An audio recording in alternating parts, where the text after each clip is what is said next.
वदन जननी रत उपदेशावरी मन नाही हाती तो आम्हा पुढती पाहू नये तुका म्हणे साक्षी असू द्यावे मन घातरीत आन आळावया मागे नेनपणे घडले ते क्षमा आता देतो सीमा करोनिया.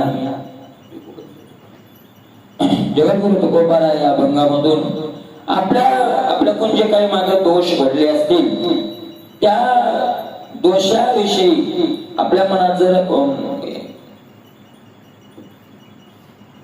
जगद्गुरु तुकोबाराय त्या दोषाविषयी आपल्याला अस्वस्थ करतायत. मागच्या 2-3 अभंगात आपण बघितलं की संतांचा अतिक्रम देवपूजा तो अधर्म येथे दगड तैशेवरी मंत्रपुष्प देवाशिवी. एखाद्या वेळेला संतांचा अतिक्रम घडला असेल, संतांचा अपमान घडला असेल, कधी कधी माणसाची अपमान करण्याची भावनाही नसते, पण एखाद्या वेळेला चुकूनही ते एखादी गोष्ट घडू शकते किंवा एखाद्या वेळेला अज्ञानवशात घडू शकते, आहे का नाही. आपल्याला अज्ञान 2 विषय असू शकतं. आपण त्याचा अवमान करतोय तो संत आहे का नाही हे माहित नाही, ते एखाद्या वेळेला तशी चूक घडू शकते. किंवा संतांचा अपमान करणं, संतांचा अवमान करणं हे पाप आहे हे कदाचित एखाद्याला काय असतं माहिती नसू शकतं. आणि म्हणून असं कोणत्या का प्रकारानं होईना एखाद्या वेळेला आपल्याकडून अपमान घडला, नेतेपणात अपमान घडला आणि मग आता तर आपल्याला पश्चाताप व्हायला लागलाय, आहे का नाही. परत मग आता काय नरकाला जावं लागेल का. इथून माग संतांचाच अतिक्रम नाही, अनेक कोणते पाप घडले असतील, अनेक जर कोणते पाप घडले असतील आणि आज आम्हाला माहित झालंय, माग आमच्या नकळतपणात वगैरे ते पाप घडून गेले, पण आज आम्हाला माहिती झालं की हे सगळं आपण जी क्रिया करत होतो ही काय आहे, पापाची आहे. आणि एवढं मोठं पाप आहे की या पापानं आपल्याला काय करावं लागेल, नरकाला जावं लागेल. तर मग तुकोबारायाकडे अशी एखादी व्यक्ती गेली असेल, महाराज तुमचे आम्ही आता मागचे अभंग वाचले, ऐकले किंवा ऐका जिने विकेली कन्या पावाडे त्या सुन्याचे ब्रह्महत्या मारल्या काही अनेक काही पाप केले वगैरे आपण बरेचसे पाप तुकोबारायांनी सांगितले. आणि मग असे पाप किंवा संतांच्या अपमानाचं पाप असेल, असे अनेक पाप आमच्याकडून जर कधी घडले असतील किंवा आम्ही केले असतील, अज्ञानपणात आमच्याकडून ते पाप झाले असतील, तर मग आता पुढं काय आमचं, बरोबर आहे का. आता झालं ते झालेलंच आहे. आता जे कर्म होऊन गेले त्याच्यात काही बदल करता येणार आहे का, काही करता येणार नाही. कर्म झालंय ते झालंय, त्याचं ते संचित जे जमा व्हायचं ते संचितही जमा झालंय. आता काय करायला पाहिजे आम्ही, त्यावेळेला तुकोबाराय अभंगातून सांगताय चिंता करू नका. चिंता मागे नेनपणे घडले ते क्षमा. माग तुम्हाला कळत नव्हतं म्हणताय, अज्ञानवशात पाप झालं म्हणताय, बरोबर आहे का नाही. मला असं वर्णन केलंय की वयाच्या 11 वर्षापर्यंत, 8 वर्ष कुठे 11 वर्षे तिथपर्यंत केलेलं पाप शास्त्र जमा यादीत धरत नाही. आपण म्हणतो ना गावड्याला आणले त्याला काय कळतंय, बरोबर आहे का नाही. मला शास्त्रांनी वयाच्या 8 वर्षापर्यंत किंवा 11 वर्षापर्यंतची मर्यादा ठेवली, पण जगद्गुरु तुकोबाराय ज्ञानोबाराय हे संत यांनी ती मर्यादा वाढवली. वयाच्या 10-11 वर्षापर्यंतच ठेवली नाही. जोपर्यंत तुम्ही अज्ञानी आहात, एरवी तरी मला तुकोबारायांनी जोपर्यंत ज्ञान होत नाही तोपर्यंत त्याला काय मानले, लेकरूच मानले. वयाच्या प्रबोधे विचार ज्ञान हे समानतो देई बालकाच्या. फक्त तुकोबाराय ज्ञानोबारायाची एक इच्छा आहे की मग लेकरूच किती दिवस राहावं. लेकरू मानले मग मरेपर्यंत लेकरूच राहून मरून जावं का, म्हणजे मग कोणतंच पाप भोगायला काय नाही पडणार शेवटपर्यंत आम्ही मुळावा अज्ञान. असं नाही. त्यांना ते ज्ञान मिळवण्यासाठी काय करावा, प्रयत्न करावा. पण मग आता ज्ञान झालंय, आता माहिती झाली आम्हाला, आता कोणी सद्ग्रंथाचं चिंतन झालंय, कुठं श्रवण झालंय, आता आम्हाला चांगल्या प्रकारे माहित झालंय. आणि मग असं माहिती झाल्यानंतर म्हणले महाराज काय करावं. तुकोबाराय म्हणतात चिंता करू नका, नेनपणे घडले ते क्षमा. माझा तुमच्या अज्ञानपणाचे पाप घडले असतील ते तुम्हाला काय करतोय, मी क्षमा करतोय, माफ करतोय. तुकोबाराय कोण माफ करणार आहे, तुकोबारायाकडे बळ आहे का माफ करण्याचं. पाप आणि पुण्य ठरवणारा देव आहे का तुकोबाराय आहे. धर्माची तू मूर्ती, पाप पुण्य तुझ्या हाती, देवाच्या हातात ते पाप पुण्य. तुकोबाराय कोण ठरवणार, अरे तुकोबारायचाच पाप पुण्य ठरवणारा कोण आहे, भगवंत आहे. तुकोबारायांनी पुण्य केलंय का पाप केलंय ते भगवंत ठरवणार आहे. आणि तुकोबाराय मोठेपणानं म्हणतात मागे घडले ते मागे नेणंपणे घडले ते क्षमा. क्षमा केलं तुम्हाला सगळं. म्हणजे हे असं झालं हो की काय एखाद्या सामान्य कार्यकर्ता एखादा सामान्य उगा आपला सामान्य कार्यकर्ता आणि त्यानं सभेतून बोलावं जा तुमच्या सगळ्या तालुक्याचं कर्ज माफ केलं. तालुक्याचं कर्ज माफ केलं तर ते सामान्य माणसाच्या हातात असतंय का? आहे का नाही? त्याला मुख्यमंत्री लागेल ना. सामान्य आपल्या सारख्याच्या काय हातात आहे? तसं तुकोबाराय तुमच्या हातात आहे का? तर महाराज एक आहे का देवाच्याही हातात जे नाही ते कुणाच्या हातात आहे? तुकोबारायांच्या हातात. एखाद्या वेळेला भगवंतानं निर्माण केलेल्या सृष्टीत देव बदल करणार नाही पण संत करू शकतात. देवाच्या सृष्टीचा एक नियम आहे. काय नियम आहे की एकदा जे निर्माण झालं त्याचं प्रारब्ध तयार झालं की त्यानं तसंच चालत राहायचं. मला देवाच्या सृष्टीत बदल करायची ताकद देवही करू शकणार नाही पण देवाच्या सृष्टीत बदल करायचा पावर कोणात आहे? संत महात्म्यात आहे. देवानं एक स्त्री निर्माण केली आणि त्या स्त्रीनं जन्मभर स्त्री राहावं हा देवाच्या सृष्टीचा काय आहे? नियम आहे. पण ज्ञानोबारायांच्या मनात आलं आणि स्त्रियेचा तो केला पुरुष उभा. स्त्रियेचा पुरुष उभा करणं म्हणजे देवाच्या सृष्टीत बदल करण्याची पावर सुद्धा कुणात आहे? संत महात्म्यात आहे. आणि संत तुकोबारायांनी एकदा म्हटलं ना बस पुन्हा काही देवाकडे जाण्याची गरज नाही. म्हणून तुकोबाराय म्हणतात ना त्याचे मागे तुमचं नकळत पाण्यात काय घडलं असेल ते मी तुम्हाला क्षमा करून टाकतोय माफ करून टाकतोय. पण मग आता बरं झालं नाही का नाही? काही माणसाचं मला त्या भागवतात येतं का की आपण जर चोरी केल्याचं पाप केलं असेल तर भगवान कृष्णाचं चोरी केल्याचं चरित्र ऐकलं तर ते पाप निघून जातं. आपण जर व्यभिचार केला असेल तर भगवान कृष्णाचं व्यभिचाराचं चरित्र ऐकलं की ते पाप काय होतं? निघून जातं. बरोबर का नाही? असं त्याच्याकरता म्हणले ते ऐका आपल्याकडून हत्या झाली असेल देवाचं ऐका ते पाप निघून जातं. म्हणले बरोबर आहे. मग 12 महिने पाप करायचं आणि 12 महिन्याला गावातल्या सत्तेला कार्याचं कीर्तन ऐकायचं. बरोबर आहे का नाही? नामानं पाप जळतात ना. काही काही माणसं हुशार आहेत. नामानं पाप जळतात ना हो. मग पापही करत राहायचं आणि काय करत राहायचं? नामही घेत राहायचं. पापही जळत राहतील. बरोबर आहे का नाही? आणि काही कोणती अडचण येणार नाही असं नाही. मागचं क्षमा झालं महाराज काय का नकळतपणातलं क्षमा व्यवहार असो का परमार्थ असो एकदा मान्य केलं बा मला माहित नव्हतं माझी चूक झाली वगैरे माफ झालं. पण करून परत एकदा घडलं तर ते काय झालं? महाभारतातला दृष्टांत आहे. महाभारतात अशी ओढ लागली की धृतराष्ट्र राजे आहे पण युवराज पद कुणाला द्यायचं? मग म्हणजे काहीच म्हणणं होतं दुर्योधनाला द्यायचं शकुनी वगैरे यांचं म्हणणं आणि भीष्माचार्य असतील कृपाचार्य द्रोणाचार्य या सगळ्यांचं म्हणणं होतं युवराज पद कुणाला द्यायचं? धर्मराजाला. आता अडचण पडली कुणाला द्यायचं? म्हणजे राजाच्या मनावर. राजाला जो योग्य वाटेल त्याला ते दिल्या जाईल. ठीक आहे म्हणले. दोन्ही बाजूला बसले. सगळी सभा भरलेली आहे आणि तेवढ्या एक तक्रार आली राजाकडे. तक्रार आली 4 चोर धरून आणली. नाही त्यांनी हत्या केली होती एका व्यक्तीची. 4 हत्यारे धरून आणली. सांगितलं राजासाहेब अगोदर हे मिटवा. यांनी चौघांनी हत्या केली यांना शिक्षा द्या. बरोबर आहे का नाही? मग राजानं शिक्षा बोलायला सुरुवात केली. तेवढ्यात विदुर काकानं थांबवलं. विदुर काका म्हणले थांबा क्षमा मागतोय थांबा. म्हणले काय? आज योग चांगला आला. म्हणले काय योग? घटना एकच आहे. ज्या वेळेला ते 4 चोर आणले होते त्या वेळेला धृतराष्ट्राचे शब्द होते की या शुभ समयाला या आपशकून कस काय आला? म्हणजे आता युवराज पद नियमायचंय आणि युवराज पद नियमायच्या टायमाला काय आलंय? आपशकून कस काय आलाय? थोड्या वेळानं आला. पण म्हणले नाही अगोदर याचा निवाडा करावा लागेल. राजाचं कर्तव्य आहे. ज्या घटनेला धृतराष्ट्र अपशकुन समजत होता विदुर काकाने त्याच घटनेला काय समजलं? शुभ समजलं. चांगला योग आला म्हणले शुभ घटना आहे. म्हणले कशी? सांगितलं युवराज कुणाला नेमायचं याच्यावर आपला वाद चालू आहे. बरोबर आहे का नाही? मग हे समोर आता 4 चोर आहे यांचा निवाडा या युवराजांना करू द्या. धृतराष्ट्रालाही करू दुर्योधनालाही करू द्या आणि धर्मालाही करू द्या. ज्याचा न्याय प्रजेला योग्य वाटेल त्याला काय बनवा? युवराज बनवा. ठीक आहे म्हणले काय हरकत नाही. कोण अगोदर निवाडा, कोण अगोदर न्याय करणार? दुर्योधन म्हणला मी करणार. एकदमच कुठं निघतो, ठीक आहे, मी करणार म्हणला अगोदर. ठीक आहे, तू कर अगोदर. उभा राहिला. त्यानं सांगितलं न्यायच करायचा नाही. काय न्याय करायचा? हत्या केली, आपल्या राज्याचा नियम आहे हत्येचा हत्या, त्यांना फासावर द्या, झाला न्याय.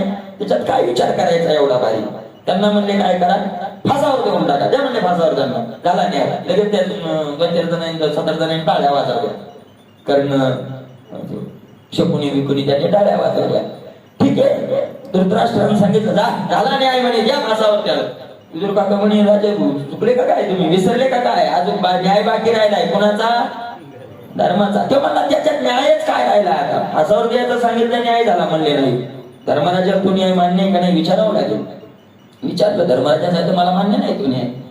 लेखाच काय मान्य नाही, सांग तुला काय न्याय करायचा. तर धर्मराजा उभे राहिले. धर्मराजा त्यांच्या जवळ गेले आणि पहिलं विचारलं तुम्ही हत्या केली का?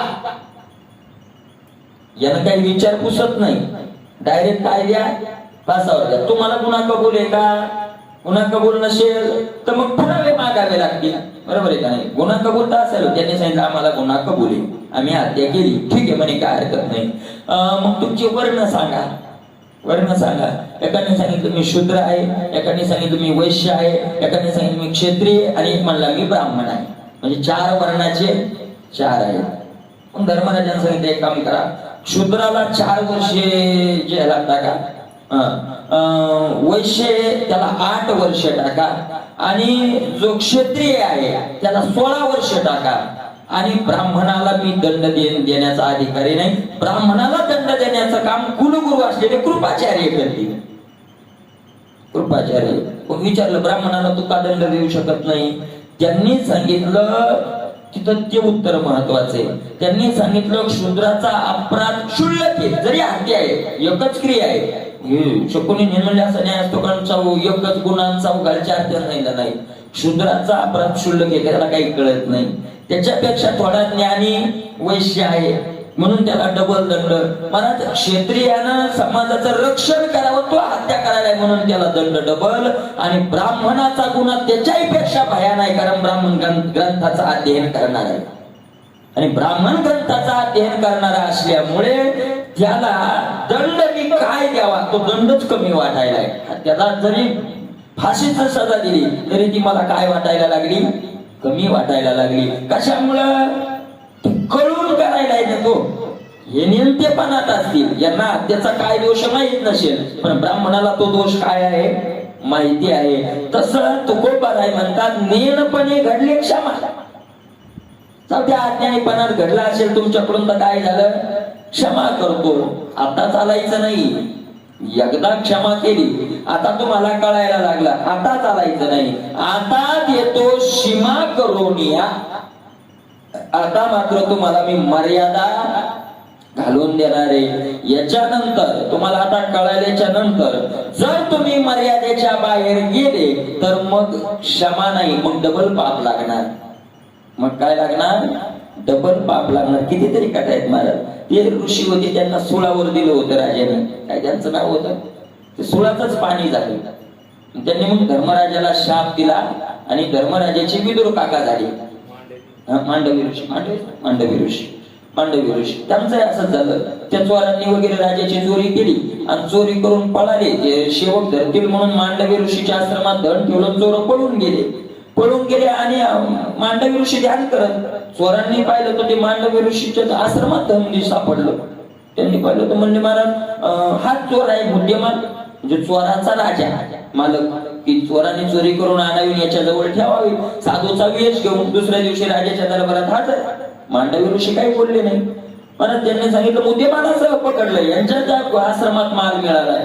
ठीक आहे. तिथं त्या राजांना शब्द वापरले की सामान्यानं जर एखादी चोरी केली असते तर त्याला दुसरा दंड दिला असता, पण साधू बनून चोरी केल्यामुळे आता सोळावर देण्याशिवाय पर्याय नाही. कारण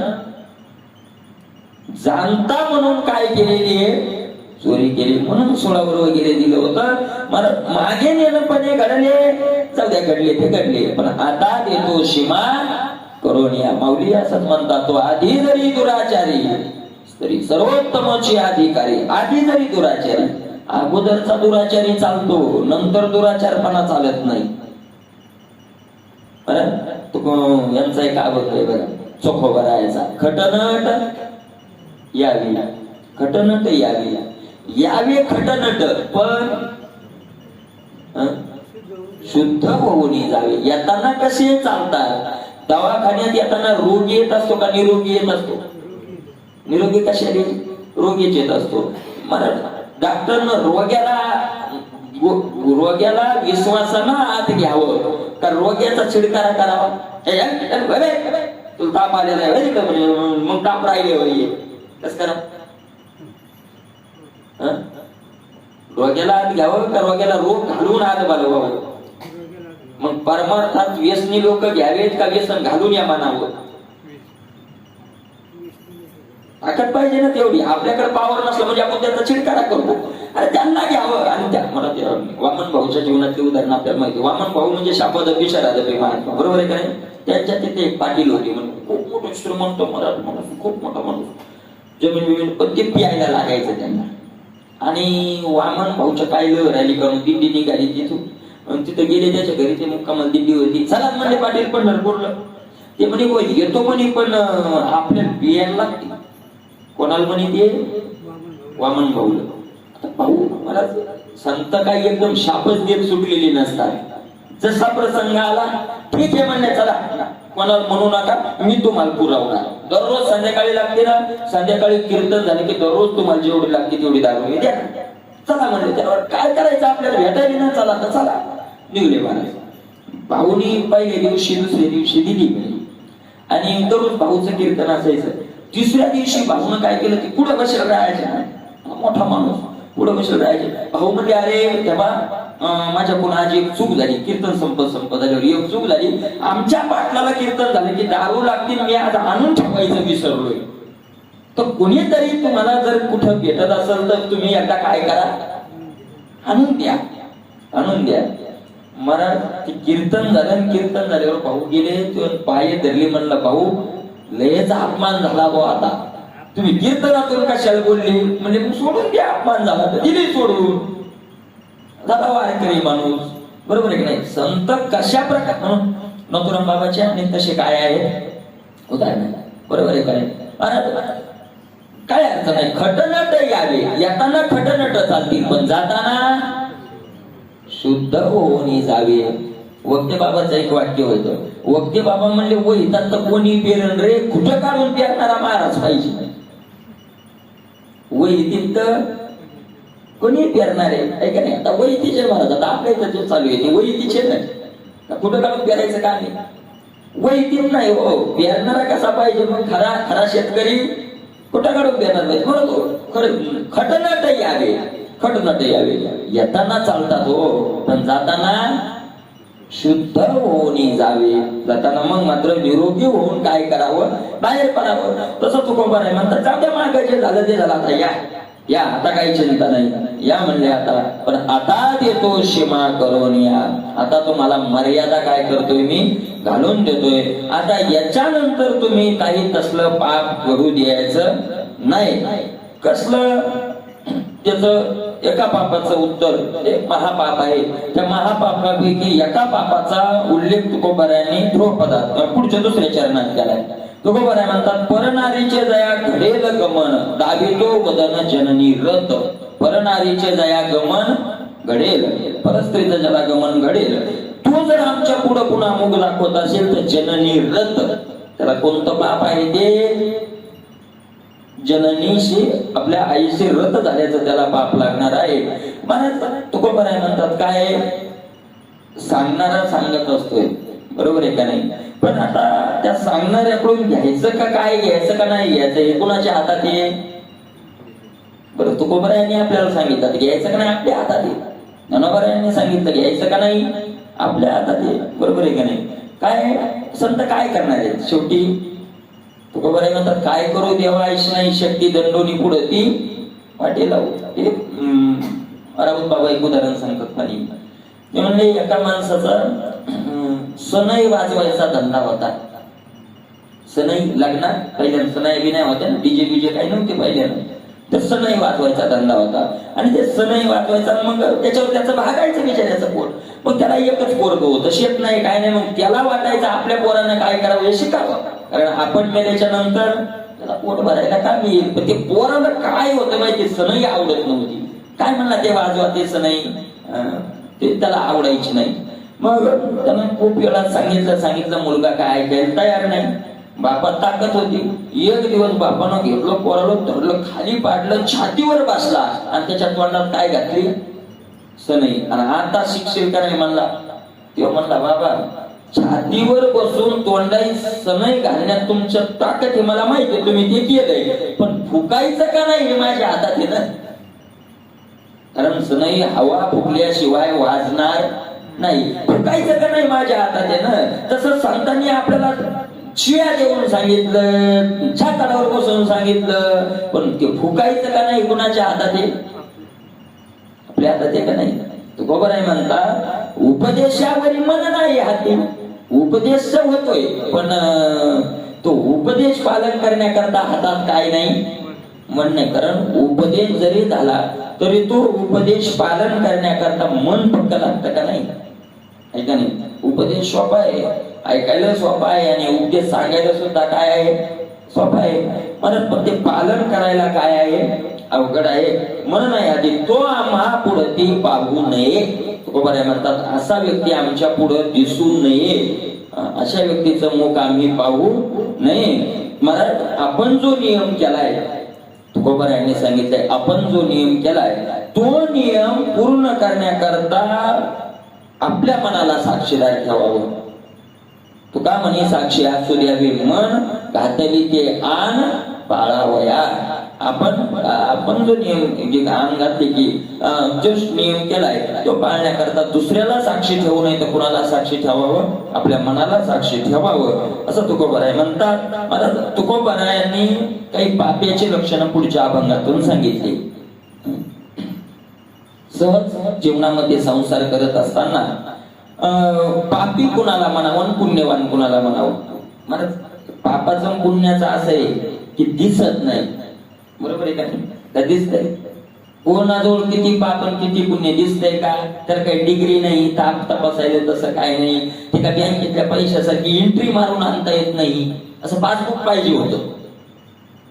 घातल्या एका मशीन मध्ये किती कुणी एंट्री, पाप किती आणि पुण्य किती, पुण्याचा उच्चेर किती आणि पाप शिल्लक किती, म्हणजे असं पाहिजे होतं ना. काही तसं काहीच नाही, बरोबर आहे का नाही. पण पाप आहे का पुण्य आहे हे पाहता येतं, बघता येतं, बरं बघता येतं. फक्त ते थोडी नजर असली की पापी माणूस आहे का पुण्यवान आहे हे लक्षात येतं. तुकोबारायांनी काही पापी माणसं ओळखण्याचे लक्षणं सांगितले. कोणतं लक्षण आहे, तुकोबाराय म्हणतात, अनेकाच्या घाते ज्यांची निवतील चित्ते, अनेकाच्या घाते ज्यांची चित्ते निवतील त्याची ओळखावी पापी. दुसऱ्याचा घात झाला रे झाला की ज्याला काय वाटतं, समाधान वाटतं, शांत वाटतं. काय पण म्हणतो आज कर बरं पुरणपोळ्या, काऊन लय नुकसान झालं त्याच परत काय काय म्हणतो, दुसऱ्याच्या सोयाबीन जरी भाव कमी लागला तर याची छाती फुगत. ठीक आहे, आपल्या सोयाबीन जास्त लागला तर छाती फुगावी मानली, कारण लाभ झालाय ना आपल्याला. दुसऱ्याला नुकसान झाल्या तर आपल्याला काय लाभ आहे. काही काही ते इतके मरण माणसं येतात, दुसऱ्याचं नुकसानातच काय करत राहतात, इतके येतात. समजा एखादा माणूस त्याच्या मुलीचं वगैरे का मुलाचं लग्न झालं म्हणून का लोक जर म्हणले काय त्याला जवळ भेटला केवढं चांगलं राहणार आहे ते, म्हणजे कसं काय तुझी इच्छाच तशी की त्यांना मधातच काय व्हावं, काय अशी काय इच्छा असावी. दुसऱ्याचा घात होण्यात आपल्याला काय फायदा आहे, मला फायदा एक आहे का, दुसऱ्याचा घात व्हायचा आहे का दुसऱ्याचं भलं व्हायचंय, ज्याच्या त्याच्या प्रारब्धावर अवलंबून. परत आपण कुणाचं भलंही करू शकत नाही आणि आपण कुणाचं वाईटही करू शकत नाही. अरे आपण सोडा, मोठे मोठे गेले बरंच सगळं भलं करण्यात एखाद्याचं तरी होत नाही, आहे का नाही, नाही होत भलं. आणि एखाद्याचं भलं व्हायचं असेल तर किती कोणी आड येऊ द्या त्याचं काय होतं, भलं होतं. म्हणून ज्याचं त्याचं प्रारब्ध आहे. अन्नमान धन येतो प्रारब्धाने, प्रारब्धेची जोडे धन, प्रारब्धेची वाढे मान. महाराज एखाद्याचा मानाचा जर प्रारब्ध असेल आणि किती लोकांनी अपमानाचा प्रयत्न केला तर त्या अपमानाची केलेली क्रिया त्याचा काय वाढून जाते, मान वाढून जाते. तुकोबारायाला अपमान व्हावा तुकोबारायाचा म्हणून एक प्रयत्न झाला का, अनेक प्रयत्न झाले. भगवान बाबाचा अपमान व्हावा म्हणून एक प्रयत्न झाला का, पण हे सांगताच बघा एक प्रयत्न नाही झाला. पण त्या प्रयत्नातून त्यांचा मान वाढला का अपमान झाला. बघा ना, तुकोबारायाकडे एक स्त्री पाठवली, सगळ्यांना माहिती आहे कशा करता तुकोबारायाचा काय करायचा आहे, अपमान करायचा आहे. अपमान झाला का आरती तयार झाली त्याची, तुळशी उगवल्या, आरतीच तयार झाली महाराज. रक्त सांडिले जेथे, आरती तयार झाली. आता त्या घटनेची आरती व्हावी एवढा त्या भगवान बाबाचा काय वाढला, तेच त्याशी होय कुशल. जे जे दूषण म्हणून येतं ते दूषण दूषणा करता नसतं, त्याचे दूषण कशा करता असतं, त्याच्या भूषणा करता असतं. पण त्याचं भूषण वाढल हो, त्याचं भूषण वाढतं. पण ज्यांनी दूषण लावायचा प्रयत्न केला त्यांना तर ते पाप भोगावं लागतं का नाही, त्यांना सुट्टी मिळत. महाराज कोणी असो, सामान्य संत सोडा, सामान्य एखाद्या माणसाचं आपण वाईट जर चिंतन केलं, आपल्या चिंतनानं त्याचं वाईट होणार नाही, आपल्या चिंतनानं त्याचं वाईट होणार नाही. आपण त्याचा वाईट चिंतल्याचा दोष आपल्याला लागणार आहे 100% लागणार आहे. म्हणून तुकोबाराय म्हणतात, आणि काच्या घाते दुसऱ्याचा घात झाला. महाराज ज्यांची निवतील चित्ते, दुसऱ्याचा घात झाल्यावर ज्यांना समाधान वाटतं त्याची ओळख हवे पापी. असा माणूस दिसला की समजा त्याच्याजवळ भरपूर काय आहे, पाप होय. कुठं जाणार आहे ते पापी माणसं, शेवट कुठं वास करणार आहे, बंगला कुठं बांधून ठेवलाय, निरयवासी. शेवट त्यांचं घर कुठं आहे, नरकात आहे, निरयवासी. पुन्हा कोण, शीघ्र गोपी. दुसरा पापी सांगितला, पहिला दुसऱ्याचा घात झाल्यावर ज्याला समाधान वाटतं तो एक, दुसरा शीघ्र कोपी. शीघ्र कोपी म्हणजे तात्काळ ज्याला काय येतो, काय काय माणसं मला जेवायला बसले ना, जेवायला बसले, पोळी वाढू का म्हणलं तरी लाज बोलले, आता काय नाही म्हणलं डायरेक्ट, मला नको आहे बस, आहे का नाही, नाही वाढू का म्हणलं, कळत नाही का एवढा कोण का होतो, बरोबर आहे काय. शीघ्र कोपी, तात्काळच त्याला काय येतो, लगेच लगेच क्रोध येतो. मला तात्काळ जर क्रोध येत असेल तर समजा 100% कुठं जाणार आहे, नरकाला जाणार आहे. कारण क्रोधी माणूस कसं काय नरकाला जाणार, कारण क्रोध हे क्रोधाचं मूळ पाप आहे. क्रोधाचं मूळ काय, पाप आहे. आणि पाप असल्यामुळे मग ते क्रोध आणतं, म्हणजे त्याच्याहून अनुमान करायचा. यत्र यत्र धुमा तत्र तत्र वन्नी, ज्या अर्थी धुपट निघतंय त्या अर्थी विस्तव आहेच, बरोबर आहे का, आहेच. ज्या अर्थी क्रोध येतोय त्या अर्थी तो काय आहे, पापी आहे, बरोबर आहे का. शीघ्र कोपी, शीघ्र कोपी असेल असं असेल. तिसरं लक्षण सांगतात पाप्याचं, जो कान पसरवणी ऐके वदे दुष्टवाणी. दुष्टवाणी वदे, दुष्टवाणी कान पसरवणी ऐके, बरोबर आहे का नाही. दुष्टवाणी बोलतो आणि दुष्टवाणी ऐकतो, बरोबर आहे का नाही. परत काय बोलण्याचे नियम आहेत, बरोबर आहे का नाही. माऊली ज्ञानोबांनी बोलण्याचे 13 दोष सांगितले. 13 किती दोष सांगितले, 13. विरोध वादू बळू, प्राणी ताप ढाळू, उपहास छळू, वर्म स्पर्शू, आशा आटू वेगू विंदाणू, आशा शंका प्रतारणू, हे संन्यासीने अवगुणू जिया वाचा, बरोबर नाही. विरोध वादू बळू, प्राणी ताप ढाळू, विरोध बोलणं नसावं, समोरच्याच्या एखाद्याच्या विरोधात जाणारं काय नसावं, बोलणं नसावं. वादू म्हणजे वाद लावणारं काय नसावं, बोलणं नसावं. दुसऱ्याची निंदाच केली म्हणजे पाप लागतं काय, हे पापाचे नाही. वाद लावणारं, काही काही माणसं महाराज एक सभा करून जातात तर मागं सोडून लगेच करतात. वाद लावणारं काय नसावं, विरोध वादू बळू, बळानं बोलणं नसावं, म्हणजे असं बलानं पुढच्याला दबावात घेणारं बोलणं नसावं. विरोध वादू बळू, प्राणी ताप ढाळू, दुसऱ्याला ताप होईल असं काय नसावं. वर्मस्पर्श स्पर्श बोलणं नसावं, कुणाच्या वर्माला स्पर्श करेल असं बोलणं नसावं. बरोबर आहे का नाही? वर्माला स्पर्श करेल असं बोलणं नसावं, असं बोलणं नसावं वर्मस्पर्श. आणि बहुतेक आपण बोलत असताना 90% वर्माला स्पर्श होईल असंच काय करतो. बरोबर आहे की नाही? बरोबर जिथं जर कमी तिकडेच आपण काय करतो. असतं मला सासू सुनाचे भांडणं होते सकाळी, आणि सून बाहेर जाऊ द्या शेतात बितात कुठं, लगेच एखादी माऊली येते, बाई आज जरा नाराज होती साईडी. ती मला काय झालं नाराज व्हायला, जेवण केलंय, चांगलं खाल्लंय पिल्लंय. नाही नाही नाही नाही नाही, तू दररोजच्या सारखी नाही. कारण तिला वर्मावर काय ठेवायचं, वर्माचे महाराज. म्हणून असे जे माणसं आहेत, मला दुष्ट वाणी ऐके, दुष्ट वचन बोलणं आणि दुष्ट वचन ऐकणं, किंवा दुष्टाविष जवळ बोलणं आणि दुष्टाचं काय करून घेणं, ऐकून घेणं.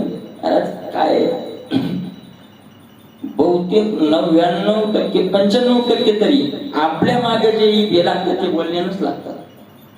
संसारात बी मौनम सर्वार्थ साधनम, सगळ्यात मोठं साधन कोणतं आहे? काय राहणं, मौन. कमी माऊली ग्रंथ आहे, तू बोलतच नाही. मग बोलो जाय विपाय, जरी प्रार्थना होय बोलो जाय उपाय, तरी परिसतया होय माय का बापू.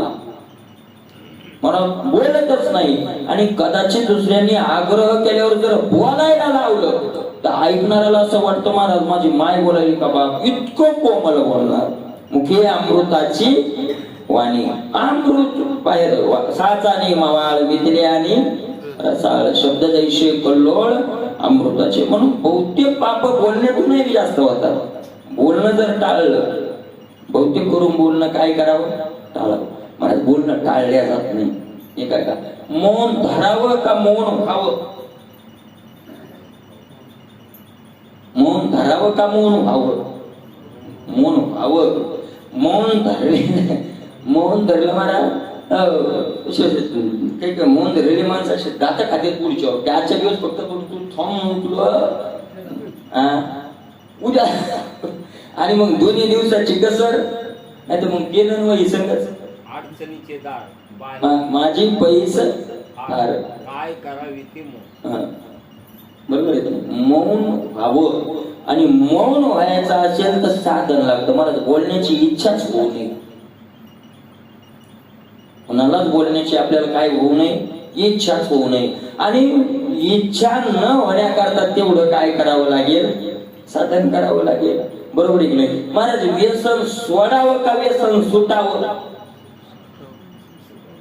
सुटायला पाहिजे. तुम्हाला एक माहिती आहे का, व्यसन सोडण्यात एक नुकसान आहे, व्यसन सोडायचंच नाही. व्यसन सोडायच्या नादी लागलं की त्या व्यसनाचं जास्त ध्यान येतं. म्हणून महाराज या मनाला असं करावं की त्याच्यापेक्षा दुसरा गोड पदार्थ द्यावा, आणि इतका खायला द्यावा इतका की त्याला या पदार्थाचं काय येऊ नये, चित्त प्रपंचापासून. विषय सोडायचे नाही. विषय सुटले आगे लागल्या रुपी, देखोने सैरा धावती पक्षी. बरोबर आत आग लागली, मला विषय जवळ येत नाही. नवजता केला काहीच विठ्ठला मनातून, काहीच नाही केला महाराज. भागली आला उपग सहज सहज ते माऊलीची गोड होई, जयाची आरतीची भोगीत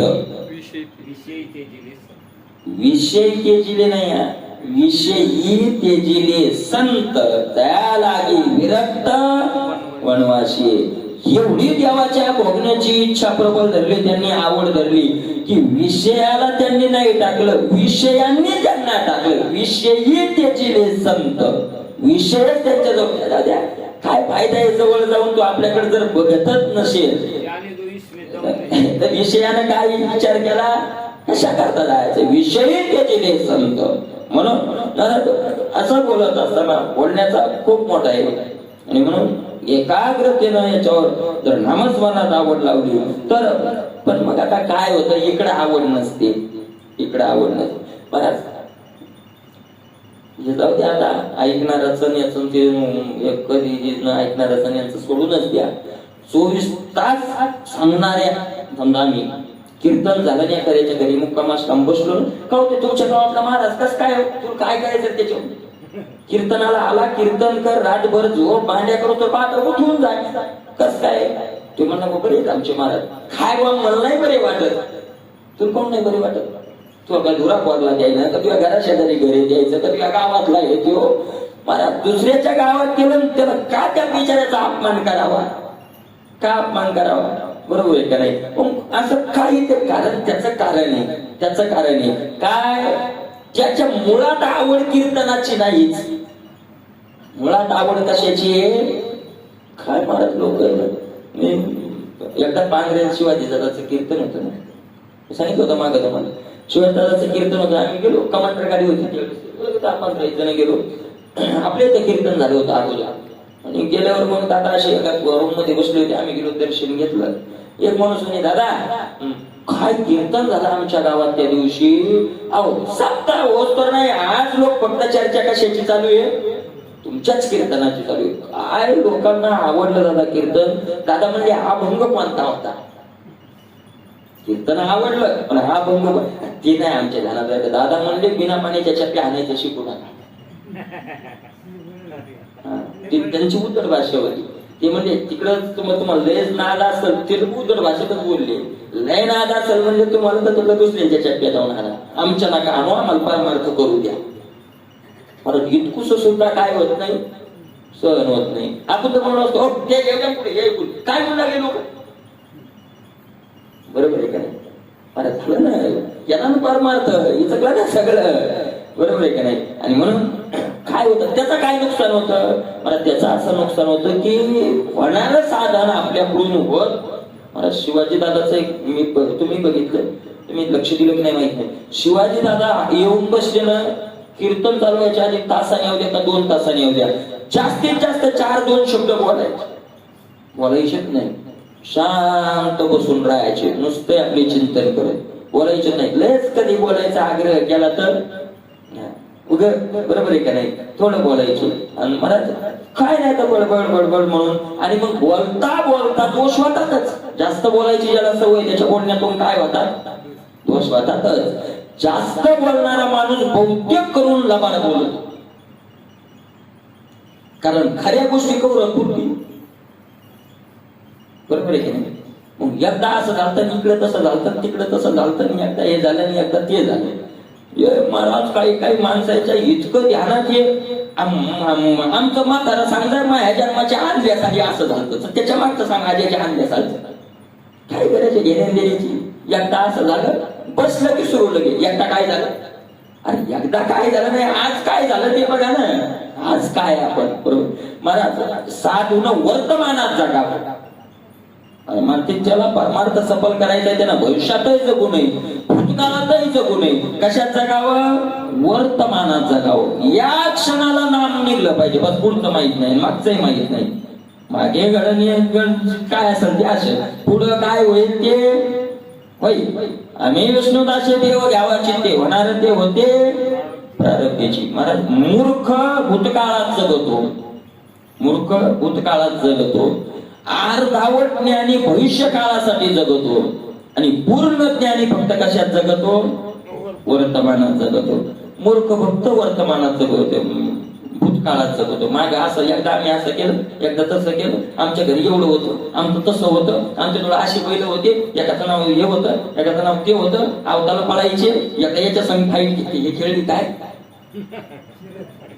तट खेळली, त्याचा चाकच मोड याच्या आखरीच गेली. फक्त गोष्टी सांगणार तो कुठल्या? भूतकाळातल्या.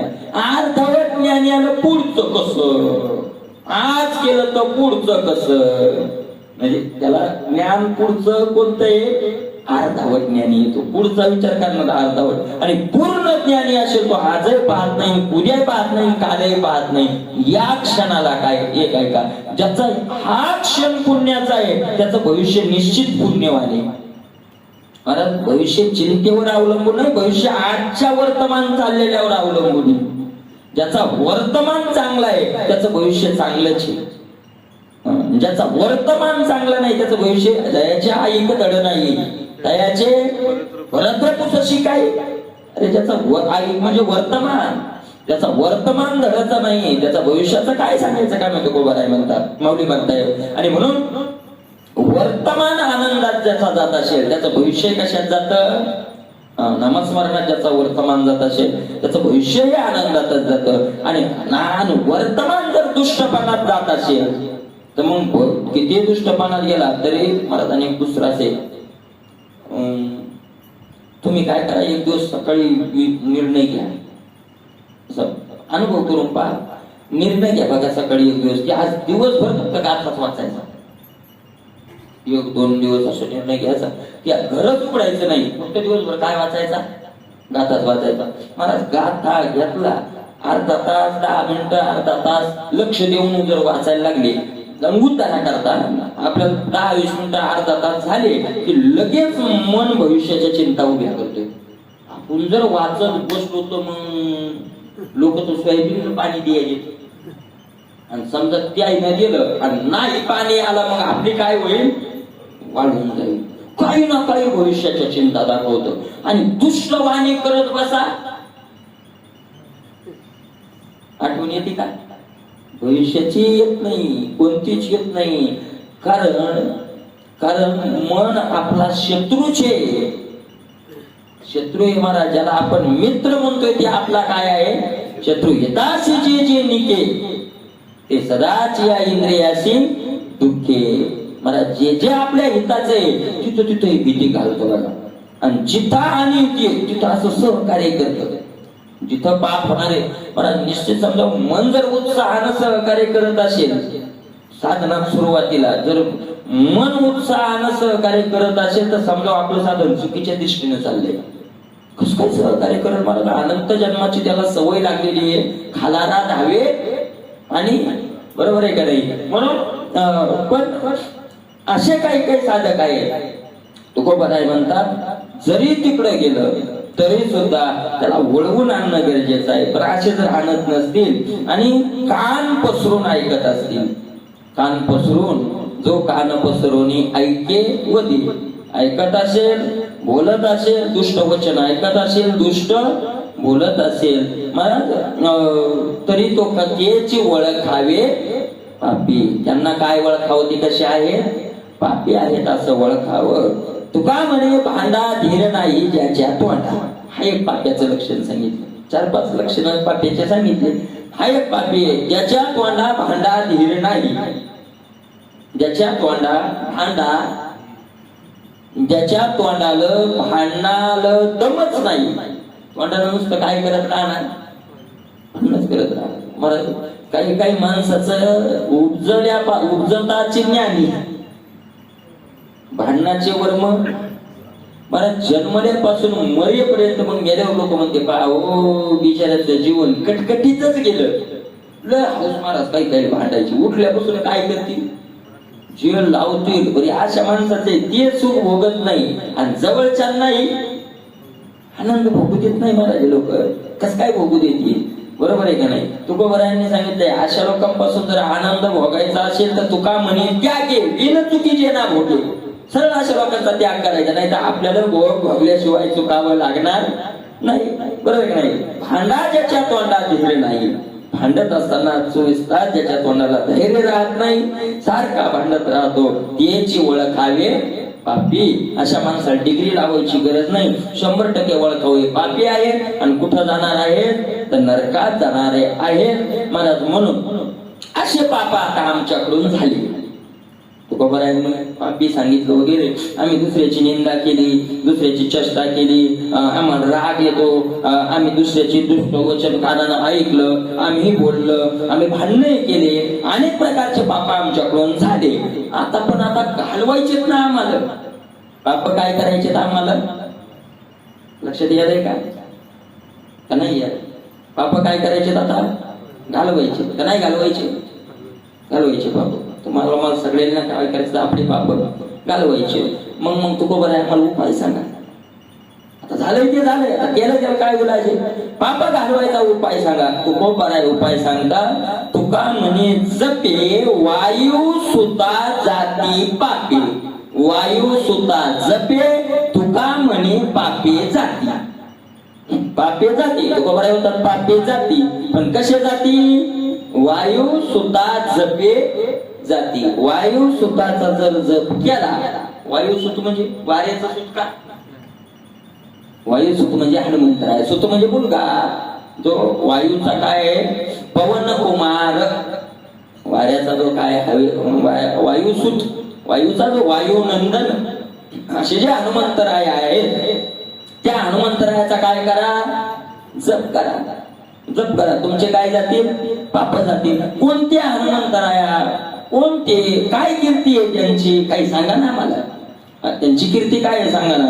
तुकोबर आहे त्यांची कीर्ती सांगतात. अरे काय ते सामान्य आहेत का? केली सीता शुद्धी मूळ रामायणाआधी. मूळ रामायणाआधी सीता शुद्धी केली. मूळ रामायणाआधी म्हणजे रामायण लिहिण्याच्या अगोदर नाही, रामाच्या अगोदर. रामायण शब्दाचा अर्थ काय घ्यायचा? रामचंद्र प्रभू. रामचंद्र प्रभूच्या अगोदर ज्यांनी सीतामातेचा शोध लावला. सीतामातेचा शोध कोणा लावला? हनुमंतरायानं लावला. हनुमंतरायानं महाराज सीतामातेचा शोध लावला.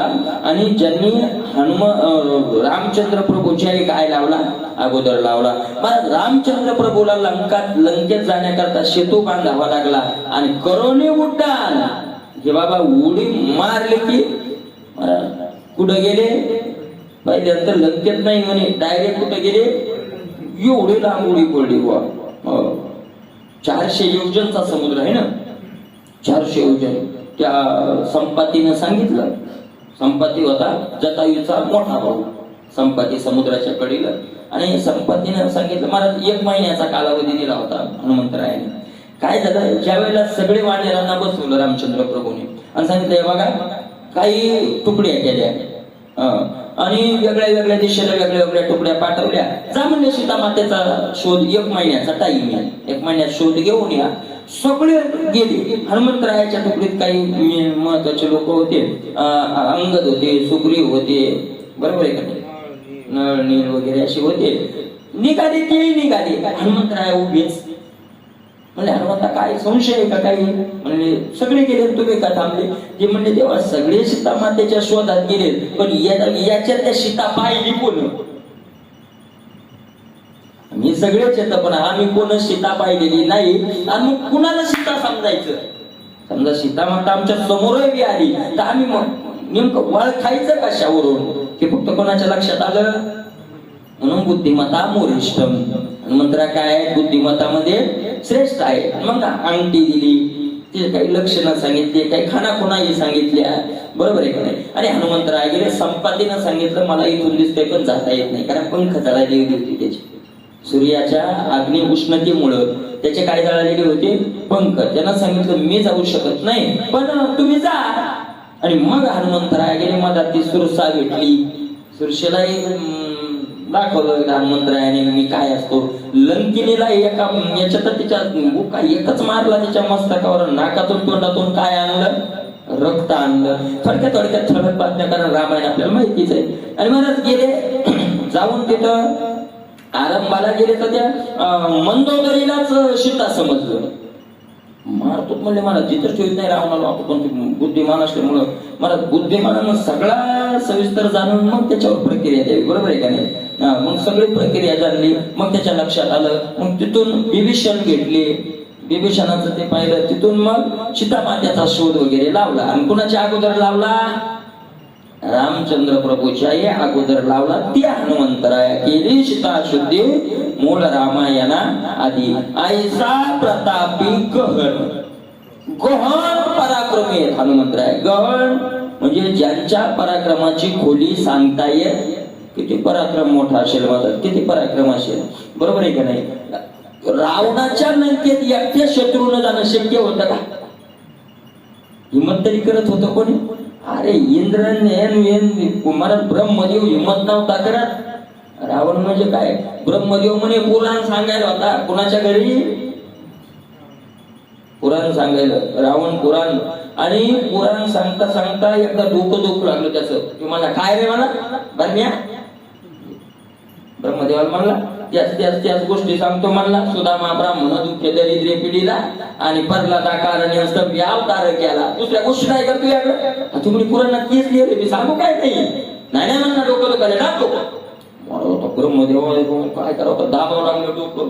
ब्रह्मदेवाला जरा झेंडूबाम जास्त घेतला. 14 चौकडे आयुष्य होतं कोणाला रावणाला. ब्रह्मदेवाने झेंडूबाम घेतला जास्त चोळला. 14च्या मागचा एक पुसूनच टाकला. राग आला ना. 14 चौकड्याचा रावण 4 चौकड्यातच हाणला. बरोबर आहे का नाही. चौकड्या म्हणजे 4 युग ज्या वेळेला जातात त्यावेळेला एक चौकडी होत असते. चौकडी चौ म्हणजे 4 आणि कडी म्हणजे ती साखरेची आपण म्हणतो त्याची कडी. 4 युगाची एक कडी. अशा तिथे 14 कड्या. 14 म्हणजे 14 चो 56 वर्ष आयुष्य होतं रावणाला. वर्षे नाही 56 युग आयुष्य होतं. पण वाईट कर्म करण्याचा परिणाम रावणाचं आयुष्य मला 14 चौकड्याचं 4 चौकड्या म्हणजे 16 युगात हाणला. काय का चांगलं कर्म केलं तर आयुष्य वाढतं, वाईट केलं तर कमी होतं. बरोबर आहे का नाही.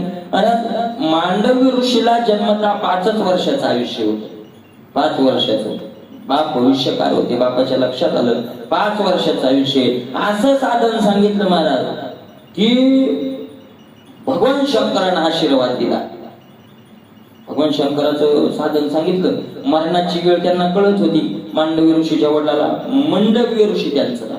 आणि त्यांनी सांगितलं बघ आता भगवान शंकराच्या पिंडीला बैस. तुझं मरण आता आलंय येणारे काळ. बसला पिंडीला काळ आला तितक्यात भगवान शंकर प्रकट झाले. भगवान शंकरांना सांगितलं नेऊ देत नाही नेऊ देत म्हणे. नेऊ देत नाही कस काय नेऊ देत नाही वगैरे त्यांचं चाललं. त्यांनी सांगितलं 5 वर्षाचं आयुष्य यम म्हणले मला तुम्ही असं मला टाळताळा करू नका. भगवान शंकरांना सांगितलं माझे 5 वर्षे द्यावे. कोणाचे 5 वर्षे मला त्यांचे 5 वर्ष म्हणजे कल्पच्या कल्प होऊन गेले तरी 5 संपलं. त्या तुकोबारांनी त्यांच्या आयुष्याचं वर्णन करत असताना काय म्हणले. मार्कंडेय ऋषीच्या आयुष्याचं वर्णन करत असताना परितो राहिला ताटी माझी 14 कल्प आयुष्य जायला परितो राहिला ताटी माझी. मला एवढं मोठं आयुष्य मिळालं. 5 वर्षाचंच आयुष्य होतं जन्मता. आणि म्हणून हनुमंतरायानं त्या लंकेत हनुमंतराय एकटे ब्रह्मदेव जिथं ताब्यात आहे. बरोबर आहे का नाही. गणपती बाप्पा काय करत होते म्हणले त्याच्याकडं गाढवळी सटवी गाढवळी कधी आला गाढव वळायचे. महाराज एक दिवस राहून गाढवाच्या गोशाळेत गेला म्हणजे गाढव शाळेत. आणि तिथे गेला तर ते म्हणला गणप्या गणपती बाप्पाला हे गाढव खराब झाले म्हणे गाढव चालत नाही का. आता ते म्हणे मला कणकण चालता येत नाही. तर पोट मोठं वाहनावर बसून राहत आपलं वाहन काय घोडा थोडाच्या लांब नेता येत नाही. आपल्या गावाच्या भोवताल चालितो. आणि गावाच्या भोवताल चालून गावाच्या भोवतालची हराळ काय झाली संपली. म्हणून गाढव खराब व्हायचे म्हणजे लांब न्यायचा म्हणजे लांब नेणं होत नाही. मग लांब नेणं होत नाही ना. मग दररोज एक भारा ते घरी खायला आणला हराळीचा. ठीक आहे म्हणले बाबा आता काय करावं. म्हणून गणपती बाप्पा दररोज एक हराळी दिवसभर गाढव तरी चालायचे. धुळ्याची काय कापायची हराळ कापायची भारा आणायचा. तो भारा आणूच गणपती बाप्पाला हराळ आवडायला लागली. म्हणून गणपती बाप्पाच्या हराळीचा भारा कुठे ठेवतात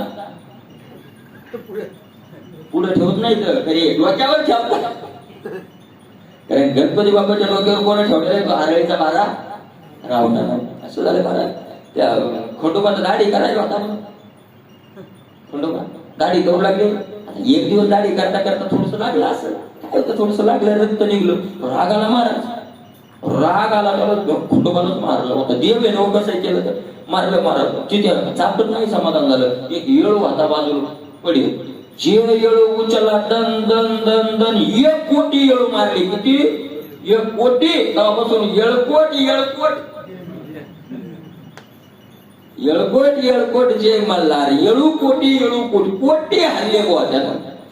असा रावण किती बलवान असेल माझा तो रावण. अरे भगवान शंकराचा हिमालय हलवला. पण रावण हिमालय हलवला महाराज. हिमालय पर्वत दगड नाही 2-3 किलोचा हिमालय पर्वत हलवला. एवढा रावण पण त्या रावणाच्या नगरीत एकटे गेले. किती मला जो बलवान असतील, किती प्रतापी असतील. ऐसा प्रतापी गहन. गहन त्याचं वर्णन करायला जात नाही, गहन शब्दात सगळं झालं. त्यांच्या बलाचं आता वर्णन करता येत नाही. ऐसा प्रतापी गहन. पण नुसता प्रतापीचे का, सकळ भक्ताचे भूषण. मला सगळ्या भक्तामध्ये हनुमंतराय काय आहे, भूषण आहे. भूषण सगळ्या भक्तांचे मुकुटमणी असतील तर कोण आहे, हनुमंतराय मुकुटमणी आहे. महाराज काय हनुमंतरायानं हे करून घेतलंय भाग्य. अरे रामचंद्रचे मला सांगा, मालकाला घर जास्त पाहिजे का नोकराला, दास आलं. मालकाला घर जास्त पाहिजे, दास आलं. एक अर्थ असलं तर असलं. महाराज आता मालकाचे घर जास्त आहेत का दासाचे जास्त आहेत. अरे असं गाव नाही की जिथं काय नाही, हनुमंतरायाचं मंदिर नाही. आणि मालकाला 5000 वर्ष युद्ध करू गेले तरी त्याच्यात जन्मभूमीत त्याला मिळत नाही. एक दुसरा हनुमंत आला, दुसरा हनुमंत आला आणि त्या हनुमंताला घर करून दिलं. म्हणजे हनुमंताला शेवट रामचंद्राला घर करून द्यावं लागलं, त्याच्या ताब्यात नाही झालं. लक्षात येतंय का, हनुमंत जाबुवंत एका जागी झाली. त्या हनुमंत जाबुवंत एका जागी झाले दोघांनी. महाराज काय त्या राम मंदिरा करता किती किती प्राण गेले असतील, बरोबर आहे की नाही. किती प्राण गेले महाराज, किती प्राण गेले. ऐका, कोणी आता काही म्हणू द्या, काही म्हणू द्या, किती प्राण गेले असतील. पण रामाच्या मंदिराचा पुढाकार फक्त भाजपवाल्यानेच घेतलाय बरं. आता म्हणतात आमचं ना आम्ही घेतला ना, आमचे मेले, तुमचे कोणीच नाही मेले, तुमच्या स्वार्थासाठी मेले, घर भरण्यासाठी मेले असतील. तुमचे रामचंद्राच्या मंदिरासाठी मेलेले नाही. कल्याण सिंग महाराज मुख्यमंत्र्याला वदाला लात मारली, मस्जिद पाडली त्यावेळेस. कल्याण सिंग बीजेपीचा मुख्यमंत्री होता, सत्ता केंद्रात यांची होती, काँग्रेसची होती. पंतप्रधानांनी सांगितलं कल्याण सिंगला, जर काही अनुचित घटना घडली तर बघा तुमच्यावर जिम्मेदारी. मला केंद्रानं तिचे आलेला समाज होता हा अयोध्येच्या बाहेरच रोखायला मिलिटरी पाठवली होती. सांगितलं मंदिरापर्यंत, त्याला माहिती होते काही काही करतील, मंदिरापर्यंत जाऊ देणार नाही. कल्याण सिंगनं सांगितलं मी जिम्मा घेतो, जाऊ द्या भाविक येत, त्याचा जिम्मा मी घेतो. जर तिथं काही अनुचित प्रकार घडला तर त्याचा जिम्मा कुणावर आहे, मी घेतो. त्या मिलिटरी वापस पाठवू. मिलिटरी वापस पाठवली, माझे पोलीस रक्षण करतील म्हणे. आणि पोलिसांना सांगितलं काही झालं तरी गोळी चालवायची नाही, लाठीचार्ज करायचा नाही, खुली सूट दिली ना का. ते सगळं माहितीच होतं. आणि इकडून त्या समाज घेऊन गेले होते, त्याच्यात कोण होत, त्याच्यात ते हे होते आपले आडवाणी होते, उमा भारती, ते सगळे भाजपचेच होते. गेले महाराज मस्जिद पाडली, मस्जिद पाडली, सगळा गोंधळ सुरू झाला चॅनलवर इकडे तिकडे वगैरे. मस्जिद कोणाला, पंतप्रधानाचा, कल्याण सिंगला. कसं काय झालं, तुम्ही जिम्मा घेतला होता. ते म्हणजे मी स्वीकारला जिम्मा, राजीनामा घेऊन आलो. त्याच्याकरता त्यांना जेलात टाकण्यात आलं. जेलात जाताना कल्याण सिंगचे शब्द येतात, जेलात जात असताना कल्याण सिंगचे शब्द येतात. अरे पत्रकारांनी विचारलं की 1 दिवसाचा जेल झाला होता, तुम्ही 1 दिवसाकरता जेलात चालले, तुमचं मुख्यमंत्री पद गेले. ते म्हणले रामचंद्राच्या साठी असे लाखो मुख्यमंत्री पद काय, माझा प्राण वळवून टाकण्याची ताकद येतं. मुख्यमंत्री पद अलीकडे, बरोबर आहे का नाही. म्हणजे रामालाही जर मंदिर करून द्यायचं, घर बांधून द्यायचं तर कोणाचा आधार घ्यावा लागला, हनुमंताचाच आधार घ्यावा लागला, हनुमंताचाच अवतार घ्यावा लागला. म्हणून सकळ भक्ताचे भूषण. सगळ्या भक्त, तुम्हाला एक सांगू का, सगळ्या वारकरी संप्रदायाचं मोदीला भूषण मानायला काय हरकत आहे, काय हरकत आहे. आपल्याला काय माहित नसतं का, आपण मराठी लोक असं तसं उगे चेष्टा करत राहतात, बरोबर आहे का नाही. काही काही लोक म्हणतात मग माझा मोदीचं कशाला बोलू. मी एका गावात गेलो, माझं खरं बोललेलं आहे, एका गावात गेलो आणि असा विषय मांडला होता. त्यावेळेस मोदी पहिल्या वेळेस पंतप्रधानाला उभी राहिली होती. मला भलं मोठा गाव, खूप समाज होता, 17,000 समाज कीर्तनाला आणि एक माणूस पुढे कशा होता. मी सुरू केलं की बा, मी नाव नाही घेतलं, पण म्हणलं ज्यांना धर्म सांभाळाय, धर्मासाठी जो जगतोय त्याला मतदान करा. धर्मासाठी जगणारा एकच माणूस उघड होतं, ते लक्ष लावून, कारण हे काही धर्मासाठी जगतच नाही, अधर्मी लोकच. म्हणजे धर्मासाठी तो एक पुढे माणूस होता, असा बसलेला. म्हणजे महाराज हे कोण या पुस्तकातलं हे, म्हणलं तो पण ती पुस्तकं वाचली. काय झालं काय माहित महाराज, मी बोललो कीर्तन झाल्यावर मला वाटलं मग दृष्टिकोन लोक ते भांडणं करतात काय काय त्या गाडीवर काय नसते वाटत. नंतर मग एका माणसाला विचारलं, मी तिथं मुक्कामाला राहिलो होतो, गाडी नव्हती त्यावेळेस. त्या माणसाला म्हणलं का अहो देव म्हणी महाराज ते एकटंच आहे म्हणी, एका बाजूला आमचा अख्खा गाव म्हणी मोदी मोदी करायचं. म्हणलं मग बरं झालं, बरं करे का नाही. मला काय सकळ भक्ताचे भूषण, सगळ्या भक्ताचं काय आहे, हनुमंतराया भूषण आहे. भूषण सकळ भक्ताचे भूषण, ऐसा प्रतापी गहन, सकळ भक्ताचे भूषण. काय केलं पुन्हा हनुमंतरायांनी ते सांगतायत. जावनी पाताळा केली देवीची अवकाळा, पाताळा जावनी देवीची अवकाळा केली. पाताळात गेले ते ज्या वेळेला आही मही रावणानं राम लक्ष्मण काय केले, चोरून नेले. हनुमंतराया कसतीला होते हो, पण काय ते डोळा लागला, कस काय चूक भूल झाली काय माहित, आणि तेवढ्यात त्यांनी नेलं चोरून. ते लगेच डायरेक्ट मेल्यावरची घटना आहे. कुंभकर्ण मेला, आता रावणात कोणी सोबतील नाही राहिलं, मला तो एकटाच एक राहिला. मग त्यांनी आई महिला बोलावलं पाताळात, मग त्यांनी ते पाताळातच घेऊन गेले. मग सगळीकडे हाका झाला, कुठे कुठे, पण हनुमंतरायांनी शोध लावला शोध. पाताळात गेले तर तुम्हाला गेटवरच एकानं अडवलं, घनघोर युद्ध झालं. हनुमंतराय घाम पडला त्याला, हनुमंतरायन घाम पडला. हनुमंतराय म्हणजे थांब रे, म्हणे काय तुझ्या बापाचं नाव सांग. ते म्हणे पोरगच ऐकलं तर बापाला काय करायचं, पोरच हरवा दे आणि मग बापाची वाट पाहिजे ना. माझा बाप आल्यावर तर तू आतापर्यंत जितत नसता राहिला, जिवंतच नसता राहिला. नाही हनुमंतराय म्हणजे तरी सांग. तो म्हणे माझ्या बापाचं नाव हनुमंत आहे. हनुमंतराय चक्करच आली, आपल्याच घरी म्हणून वनवा लागला. आणि मग त्या मगरीला वगैरे आणलं, मकरध्वज, आणि मग मकरध्वजाचंही सहकार्य घेतलं. हनुमंतराय गेले आणि पाताळात गेले पहिले देवीकडे. रामचंद्र प्रभूला स्नान वगैरे घातलं, विशुद्ध करून गेले होते आणि देवीला बळी द्यायचं. हनुमंतराय देवीजवळ गेले, म्हणले खायचे का तुला. ती म्हणे नाही बाबा मला नाही खायचे, तुम्ही आल्यावर कशाला खायचे होय म्हणले, मला मंगळ बोलते तुझ्या जागी. ती म्हणे नाही होत म्हणे बाजूला, सोडा तुम्ही नाही सोडत म्हणे. हनुमंतराय म्हणजे अरे ऐक म्हणले, तू बाजूला होय, मला बसू दे तुझ्या जाग्यावर. देवी ऐकायला तयार नाही. हनुमंतराय देवी उचलली, मोरीतच टाकला. जावनी पाताळा केली देवीची अवकाळाच केली. मला आता मोरीत घातल्यावर हनुमंतराय, आता ती देवीची आड होती, मोरीला आण होती.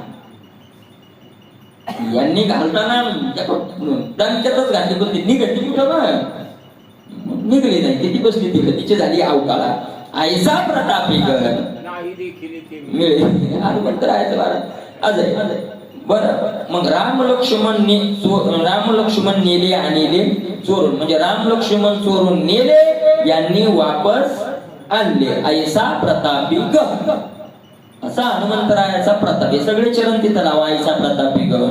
पुन्हा एवढं बळ आहे, पण दुसरा एक प्रताप आहे महाराज हनुमंतरायाचा. कारण बहुतेक बलवान नम्र नसतात, बलवान असतात पण काय नसतात, नम्र नसतात. बहुतेक बलवान असे दुसऱ्याला असं वागत नाही, बळ असते बरोबर आहे की नाही, वागत नाही. पण हनुमंतरायाचं तसं नाही. मला ज्यावेळेला सीतामातेचा शोध घेऊन वगैरे आले आणि सीतामातेचा शोध घेऊन आले, रामचंद्र प्रभू उभे राहिले. लावला का शोध, लागला शोध. कोण लावला, हनुमंतराय बोलायलाच तयार नाही. मग सुग्रीवानं सांगितलं म्हणे हनुमंतानं लावला.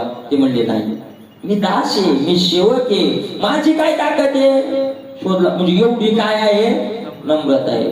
आपल्यासारखं असतात पठ्यानं, तसं नाही महाराज.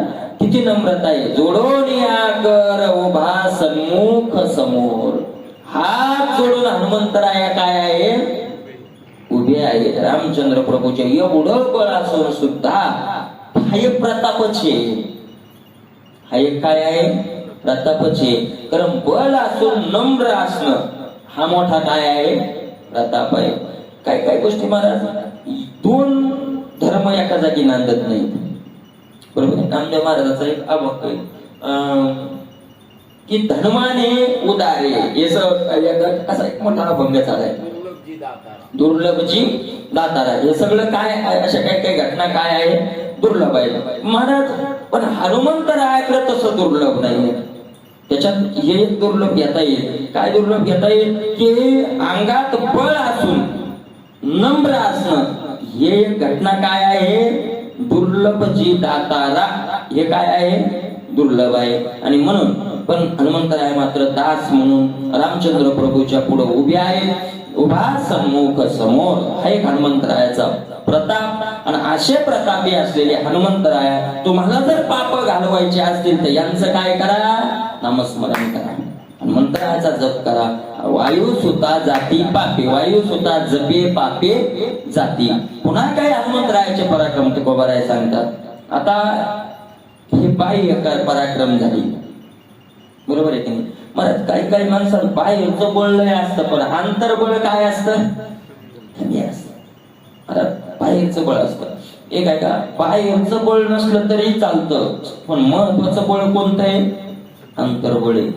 तुकोबारायांचा एक अभंग आहे पहा, झुंजार ते एक विष्णुदास जगी पाप पुण्य. झुंजार ते एक तुका म्हणे आम्ही देवा उनी बळी, मान्य आहे आम्हाला.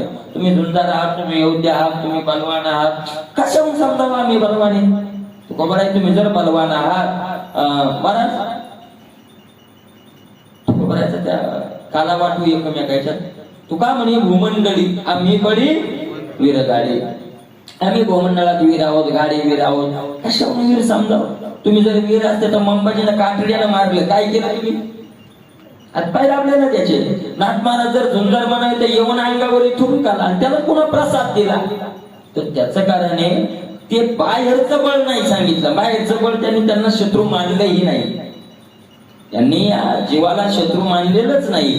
जे खरे शत्रू येतात ते जिंकले त्यांनी. आणि खरं बळ कोणतं आहे, आतले शत्रू जिंकणं. मग हनुमंतरायानं रावण झालं, आई रावणमय रावण झालं, त्या देवीची अवकळा केली. मग नुसतं बाहेरच का, नाही नाही नाही नाही, काम बांधवडी काळ घातला तोडरी. काम बांधवडी, कामाला बंदिवासात टाकलं महाराज, कामाच्या पायात खुट्या ठोकल्या. इच्छा, काम म्हणजे इच्छा, सगळ्याची इच्छा, सगळ्या विषयाच्या इच्छा. पंचविषय आहे आणि पंचविषयाच्याच आपल्याला काय असतात, इच्छा. इच्छा अनेक असू शकतात पंचविषयाच्या, त्यात एकाही विषयाची इच्छा शिल्लक ठेवलेली सगळ्याची इच्छा बंदिवासात. जगायचं तर मालकाच्या इच्छेनं, स्वतःची इच्छाच नाही ठेवली. जगायचं तर कोणाच्या इच्छेनं, मालकाच्या इच्छेनं. मला एवढे बलवान असलेले हनुमंतराया, पण इच्छा सगळ्यात म्हणजे आंतरिक बळी, इच्छा बंदिवासात टाकणं, इच्छेचा नायनाट करणं, इच्छा नाहीशा करणं, हे बाहेरच्या बळानं चालत नाही. हे कोणत्या बळानं करावं लागतं, आतल्या बळानं करावं लागतं. आणि हनुमंतरायाकडे आंतरबळ सुद्धा खूप मोठा आहे. काम बांधवडी काळ घातला तोडरी. काळाला जिंकलं महाराज. जग जिंकणं सोपं आहे पण काळ जिंकणं काय अवघड. जग जिंकणं सोपं आहे, काळ जिंकणं अवघड आहे. महाराज ज्यांनी जग जिंकलं त्यांना सुद्धा काळाने त्रस्त करून याने जग जिंकलं ना. काय त्याचं नाव होतं, सिकंदर है ना. महाराज तो आला म्हणे सिकंदर एका साधूकडे गेला म्हणे, कोण आहे म्हणे जग जिंकलेला आहे. ती हसायला लागली. म्हणजे काय झालं, अरे म्हणे जगानंतर जिंक, अगोदर तुला जिंकलंय का बघ. जगाला जिंकणारा बलवान नाही तर स्वतःला जिंकणारा काय आहे, बलवान आहे. हनुमंतराने ते जिंकलं, काळाला जिंकलं महाराज. काळ गुलाम सलाम करी तुकया घरी राबतो. काळाला काय ताकद आहे काळाची हनुमंतरायासमोर यायची, काय पावर आहे हनुमंता समोर यायची. म्हणून काळ घातला तोडरी, तया माझे दंडवत, तया माझा नमस्कार वारंवार निरंतर. तुकोबाराय म्हणतात मी त्यांना नमस्कार करतो, नमस्कार करतो, वारंवार नमस्कार करतो, निरंतर नमस्कार करतो. बरोबर आहे का नाही. आंतरिक बळ आहे तसं बाहेर बळ आहे. शरीर वज्र आहे. हनुमंतरायाचं शरीर कसं आहे, वज्र. वज्र इंद्राच्या हातातलं जे शस्त्र आहे त्याला काय म्हणतात, वज्र म्हणतात. ते वज्र पर्वतावर मारलं तर पर्वताचं पीठ होतं. त्या वज्राचा कोण्या शस्त्रानं नाश होत नाही. कशापासून बनलेलं आहे ते एका ऋषीच्या हाडापासून बनले. कोण्या ऋषीच्या, दधीची नावाच्या ऋषीच्या काय बनले, ते हाडापासून बनले. बरोबर आहे का नाही. मला काय दधीचे ऋषी असतील जिवंतपणे हाडं काढून दिले म्हणजे मरावं लागलं ना.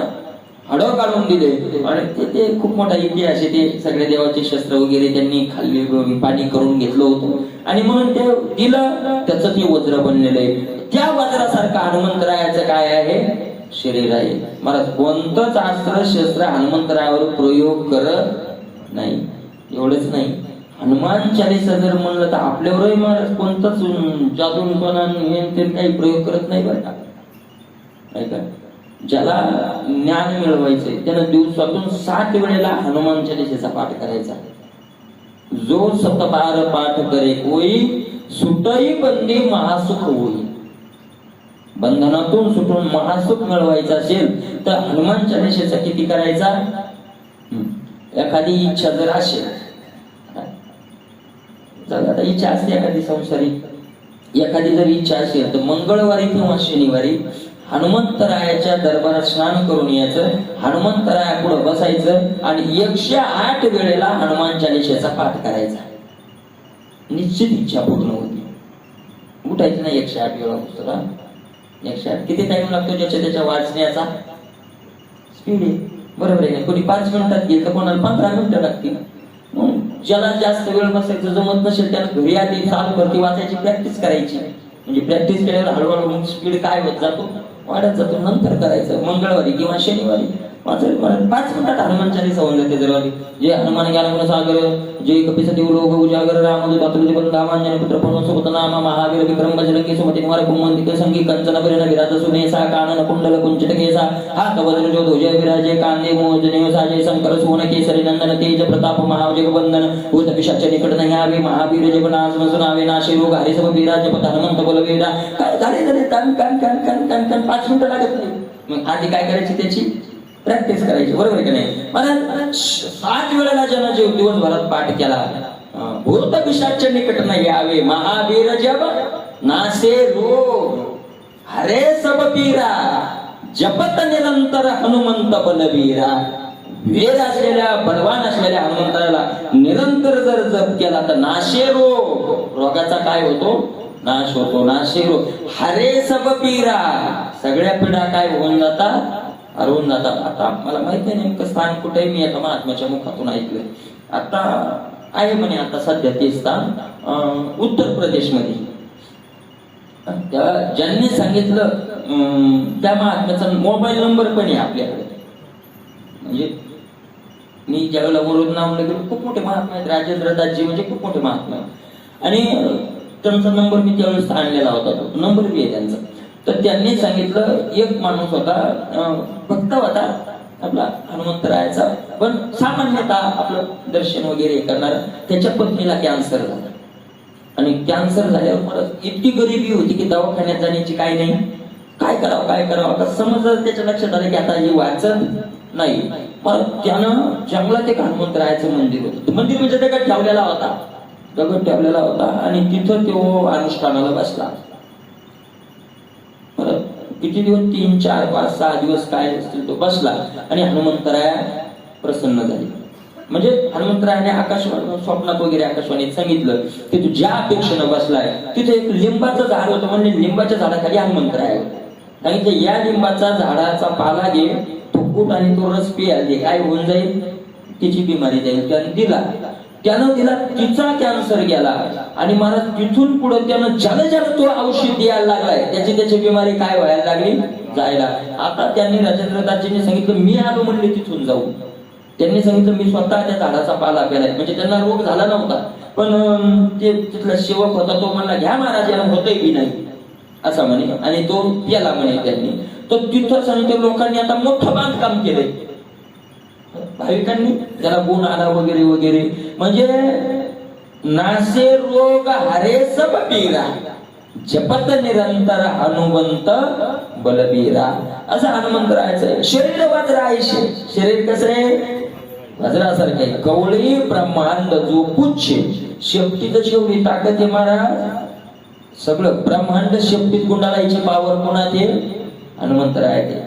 हनुमंतरायांच्या महाभारती तसे शेपटीत ते राक्षस धरावेत, उंच जावं, फिरवावे, समुद्रात आपटावेत, गेले असे कितीतरी नेऊन, पण हनुमंतरायाला बाणाही चाललं त्यांच्यावर. शरीर वज्र आयुष्य कवळी ब्रह्मांड जो पुच्छे आपल्या शपथीत ब्रह्मांड कवळण्याची ज्यांची पावर आहे, रामाच्या सेवका शरण आलो म्हणे तुका. रामरायाचे सेवक असलेले हनुमंतराया मी तुम्हाला शरण आलो असं तुकोबराय म्हणतात. म्हणत आता तुकोबरायासारखे महात्मे काय तुकोबरायाची धार आहे आणि ते तुकोबरायाची धार कशी आणि ते हनुमंतरायाला शरण जातात. हनुमंतरायाचा पुढेही काही महिमा सांगण्यात आलाय, त्याचा विचार आपण उद्याला करूया. पुंडलिक वरदे हरी विठ्ठल.